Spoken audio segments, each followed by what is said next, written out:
Welcome to City Spotlight. I'm Bill Boyer, and we are spotlighting today water conservation. And we have with us today Mary Eidmann, water conservation specialist. Welcome to the show, Mary. Thank you so much for having me. It's our pleasure. Water conservation, that's a big thing here in the desert. It is. We don't have a lot of water here. No, none to speak of at times, it seems like. Yet we got snow. We do have some. Yeah. Fortunately, we are only using about half of our allotment right now from Bureau of Reclamation, but with shortages coming on the Colorado River, we will be cutting down shortly, probably in the next few years. You say shortages from the Colorado River, that's caused basically by snowpacks, things of that nature, is that right? Well, we get all our water from the Colorado River from the snowpack, but the shortages will be caused not just from low snowfall, but because we are pulling more water from Lake Mead and from the river than is going into it. Oh, well, that's kind of like everybody up and down this river then that pull water from it. Correct, all the users. So us, the rest of Arizona, Nevada, California, even Colorado, Wyoming, New Mexico, we're all pulling from it. But as far as the, like you said, pulling water from it, from where the chain is, we're kind of at the lower Colorado. Yes, we are. As far as that goes. So we're kind of getting a little bit of the leftovers then, is what you're saying. Well, everyone to a degree. Yes, yeah. To a degree. We are the lower Colorado River, but every state and every city has an allotment that they are allowed to take to ensure users like us in Mexico receive their full allotment. However, when we get into shortages, there's actually not enough water for everyone to pull their allotted use out. So then the Bureau of Reclamation tells everyone they have to pull less water than they are but originally entitled to in the treaties. Now, you say Bureau of Reclamation. Do they constantly monitor? Yes. There's a ticker going all the time. Yes, every day, every minute. It's actually based on levels at Lake Mead. So right now, And Lake Mead is down. It is. Yeah. So right now it's about 1,081 feet. However, when it reaches 1,075 feet, that'll be the first shortage. And for us, it'll be a paper shortage. So we won't actually feel the effects of the shortage because it'll cut part of our allotment that we're not using. But once it gets lower to 1050 and 1025, then it'll start hitting our allotment that we're using, and we will have to have mandatory water conservation. That's getting down measures. to scary level. Yes, it is getting down to a scary level. And just Colorado River in general. Recently I saw a video with Lake Powell, and I've been there, and I remember when it was up and looking at Lake Powell nowadays. Granted, that's not Lake Mead, because I've seen Mead too, and it's down. But Lake Powell is unbelievably down. It is. They're both at a very scary level. Yeah. All-time lows. Yeah. It's a very scary time. Our future is uncertain, which is why all the cities that are pulling from the river are doing a lot to try to conserve as much as we can. Okay. Now you're saying doing a lot. Yes. What here, in Lake Havasu, can we, as residents, make sure that we don't pull a lot? Get on that I'll say it right, conservation type thing that we need to do. You see a lot of people around here with fruit trees, as far as for irrigation, things of that nature. Everybody's pretty much got their homes all landscaped up. Yes, I am so glad that you asked that, because there are so many things that people can do. They think that each home is just a little piece, but actually everyone together is this just huge amount of things that people can do. So for one thing, like you said, landscaping. Fruit trees, they use a lot of water. Tons, a lot of water. If they took out their fruit trees and their palm trees and they put in xeriscape, which is drought-tolerant plants, they could save a lot of water. However, the biggest thing that they can probably do is just make sure that they're watering correctly for the seasons. So in the summer, people water every day, every other day. No, you do not need to water anything, even a fruit tree, every other day or every day. Now this is during the summer. Yeah, this is during the summer, during the hot season. Boy, have I got that backwards. Yes. So doing stuff. Yeah, and people water their plants because they love them and they love the fruit and they just want to take care of them. So they think they're helping them, but they're actually hurting them. When you overwater a plant, it actually makes them more likely to die. And then people assume that it died because they underwatered it, and it's actually from overwatering. And you can tell that you're overwatering because the leaves will turn yellow and green instead of brown, which is underwatering. And so in the winter, you basically don't need to water at all. Maybe once a month, once every 3 weeks. Really? It's very, very low. Wow. So we're spending a huge amount. I'm going to go on the manual water system here, folks. Yes, absolutely. So my boss, Doyle Wilson, and I, he's the water resources coordinator. Oh, yes, Doyle. Yeah. Of course, we just went through, actually, and tried to calculate the exact amount of water that Lake Havasu is using just in overwatering their plants. And it's something like 2,000 acre-feet a year. We're only using 14,000 acre-feet a year for the entire city. Yes, so that's a huge amount. That's Big just difference. Yeah, just oh boy, not necessary. Yeah. So no, wait a minute. No, this is for me on this. This is going to be for me on this. If I go to water during the summertime, and like I said, I'm heck with that. I may reset the automatic goodies once I figure out the book. I'll give it to my grandson. He'll figure that out for me, and he's only 9. Good plan. When you go to water during the summertime, and of course, obviously it's going to change a little bit, but with what you have, how long should you water? That is also a great question, because you should not be watering for 5 minutes at a time ever. Should never be that short amount, because it's not reaching the root zone, and that isn't going to make your plant last long. So in the summer, when it's really, really hot out and they need that water, I would recommend 20 minutes. It obviously will depend on the plant.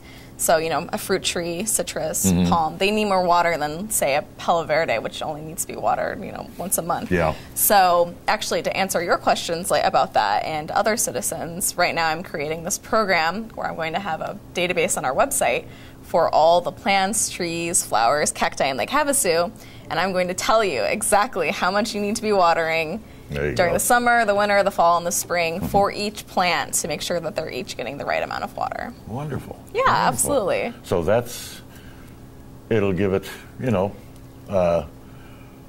have a whole setup 24/7 regardless of your, of what all you have. Exactly. Yeah. And if you can't identify your plants yourself on our database by the pictures, you can actually take a picture and submit it to us, and then we will identify what the plant is and let you know. Ooh. Yes.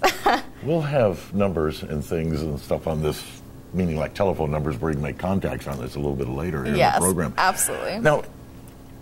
Now that's kind of exterior, kind of rule pools out in a sense like that. In the house itself, as far as what you can do to conserve water there, because a lot of people, you got dishwashers, you got, I'll throw that, I forget that, jacuzzis, forget those, that's like in a pool, but you got dishwashers going, you've got automatic ice makers that are doing things. Is there any particular type of a setup that we all should be doing here in Havasu as far as conserving water, just our usage in the home? Yes, I would say the biggest thing that you can do for your home is to check for leaks. 30% approximately is where our water is going, just to leaks. So if you can check the water meter, I actually have a PowerPoint on our website where it can tell you how to check your water meter, tell if you have a leak in your home. And the website is www.havasuwatersavers.org. There you go. Yes, we have all this information. So leaks, about 30% of your water use. The next water use inside the home is toilets. So high flow water toilets, 25% of your water use easily.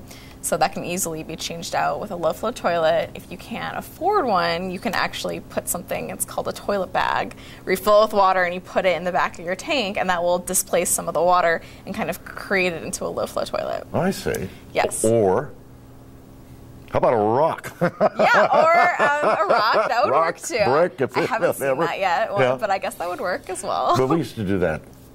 I'm originally from California, and California's been in a drought for, Lord, since the beginning of time, it seems like. But that was one of the things they recommended, like a rock, or if you could fit it in, a brick to displace the water a little bit more, and you wouldn't be pulling in as much because it'd be shutting off. Low flows. You did say low flow toilets. Yes. They're a good one to use. Yes, good absolutely. Idea. And starting in 1992, it's a federal mandate that all new homes have to have low flow toilets. So we're basically targeting those homes before 1992 that were still installed with the high flow. Yeah, because you got a lot of them here. Absolutely. Yeah, big time. As long as you're doing the low flow toilet, you might as well put in a low flow shower head. which will save you a lot of water as well. So do the low flow. Well, now you talk about a low flow. It's like a restrictor type thing that you can actually put into the, like say, your shower heads. Yes, absolutely. Normally when you talk about restrictors, you talk about them for the faucet, and it's just a little thing that you screw onto your faucet. But for the shower head, you can literally buy a low-flow shower head. It's about $5, and what it does is aerate with oxygen and air, so it creates the same pressure as a normal shower head, but it only uses 1.5 gallons per minute. Yes, compared to the normal ones, which are 7 or 9. Oh yeah, they're big, heavy. Dousing. They really are, but it feels the same because it uses that pressure from the air. So it's you're forcing air into the system, displaces the water more. Zap. Exactly. And you can't tell the difference at all. Exactly. That's good. That's good. Well, what are some other things that we can do? So another thing inside the home, which uses a lot of water here in Lake Havasu, are water softeners. They use a lot of salt and they create a lot of brine. It's about 3 to 5 gallons of potable water for every 1 gallon of clean water that you get inside your home. Wow. So part of what we're doing is trying to start a program to educate our consumers about alternatives that are equal in both effectiveness and cost to traditional water softeners that use that sort of salt, because that will save them a ton of water. And of course, when we talk about water conservation, we need to remind people that it'll save them on their water bill and it'll save them on their sewer bill, especially during winter water averaging. Oh yeah. Get that average down, makes that sewer bill a lot less. Yes, absolutely. Yeah. You were saying on the stuff like in the home, and in particular, like she was saying here, water softeners. If, say me, I'm a new guy here in town, and I want to get something to soften the water, because we all know how the water can be here. Yes, absolutely. You put it on and you're instantly dry. Yes. And I was looking for particular types, not necessarily the standard one, but the particular types that you were talking about that help conserve the water. What types are those called? Do they have a particular name on them? Well, there's actually so many different kinds. Oh, okay. There's so many different technologies. And we actually have a link on our website to City of LA, which has compiled a database of all the different technologies and all the different kinds of these systems Different that are units. different units for water softeners that don't waste water. Kind of a consumer's report. It really is. Yeah, It's okay. so extensive. So anyone, of course, can call the city, can go on our website, and we'll absolutely help them with any information they would need. That's terrific. It is great. You have lots of options. It's not just one alternative. It's many. See there? So I can learn something when I go to put in the water softener.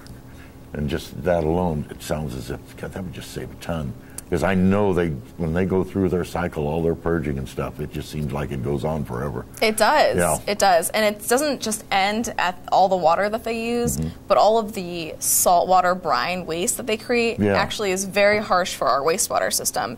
And water quality is directly related to water quantity, because however dirty the water is, you have to use that much more water to clean it up. So we'll actually conserve water to help keep our lakes and our water system clean. Water system nice and clean. Yes, absolutely. Yeah. It's great. So one hand, in a sense, washes the other. Yes. Well, you've educated me on this. What are some other things that's involved with water conservation that you can tell the folks here at home? Well, as long as we're still talking about water on the home, we do have a water conservation volunteer group. And nice. yes, we have some great volunteers around the community. We go to things like events and fairs, the Home Show, Winterfest, Fall Fun Fair, Master Gardener's Day. Master Gardeners. Yes. We have a wonderful time. But our newest thing for the volunteer group is we will be having a water pressure check group. So anyone in the city can go on our website and sign up, and our volunteers will drive out to their home and check their water pressure for free. They'll leave a note at the door and let them know, because water pressure should be between 50 and 60 psi, and your water pressure can definitely go out very easily, depending on what pressure's on your end. It can be 1, 2, 3 years, and not only will that skyrocket your bills, but you can have your pipes burst. Yes. So we're working together. We're doing this for free. We want everyone to be educated and well informed of what their pressure is. Now, I guess as far as checking just that alone, How accurate are the meters? Like, say, I know what they're going to be using. They're going to be using a whiz-bang meter that's going to put it right on the money when they're looking at it. Your volunteers will be doing that. Yes. How roughly accurate are, say, the meters you get at the local, say, hardware stores that have them? Are they close, or are they?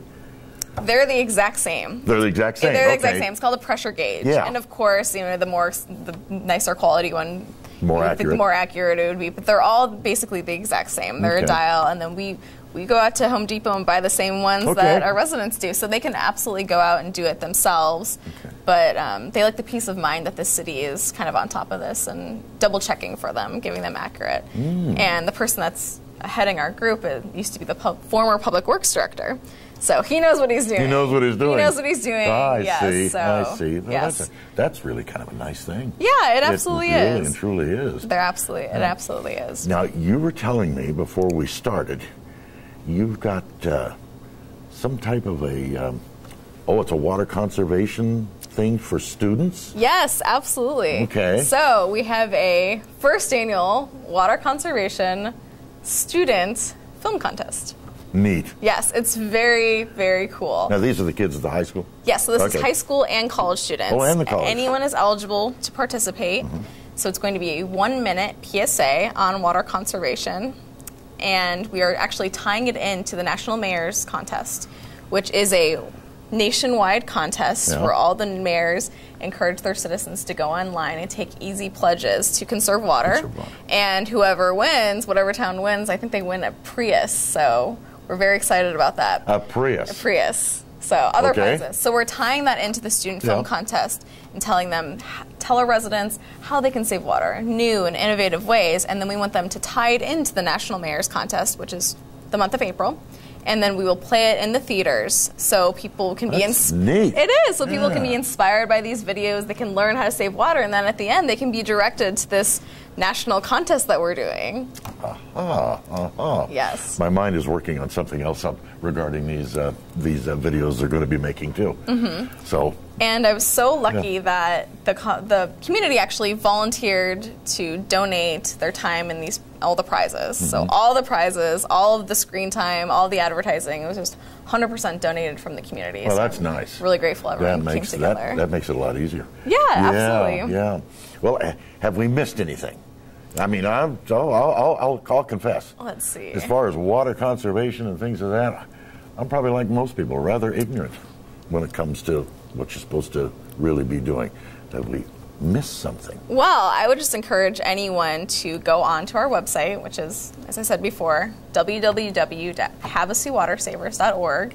We have so much information there. It's just a plethora of information. It may overwhelm you, but anyone can always call my office or stop in at all, and I'm happy to answer any other questions. And if they wanted to contact you about that, what's a good number for them to call you on? That is at 928-855-2618. And if anyone is interested in volunteering, we of course are always accepting volunteers for our water conservation volunteer group. And if you don't want to commit to a full-time thing and you just want to do maybe one project and you're interested in working with kids, we actually will be having a 4th grade water festival coming up next November. Neat. Yes, it is a science education fair for the 4th graders, and it'll be teaching about Arizona water resources.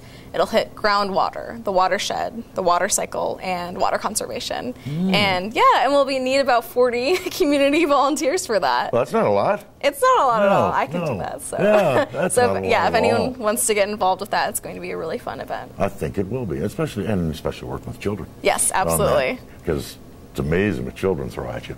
It is. Well, Mary, this has been a pleasure, and I really appreciate it. And just as a note here, folks, Mary's relatively new here to the city. You've only been here, about 6-7 months at the most? Yes, I'm very new. Well, you seem like you have fit in very nicely. Thank you so much. I'm so glad to be here. And I hope you're here an awful long time, because this young lady knows an awful lot of stuff, folks. And again, if they want to get a hold of you, of course, there's the website and your phone number again. So give the folks that information one more time, both of them. Absolutely. The website is www.havasuwatersavers.org, and my phone number is 928-855-2618. Terrific. Thank you so much, Mary. And folks, there's going to be more of these city spotlights coming with a lot of information like what Mary gave you today regarding water conservation, because I learned something. So keep an eye out for more city spotlight. Until next time, I'm Bill, and we'll see you later.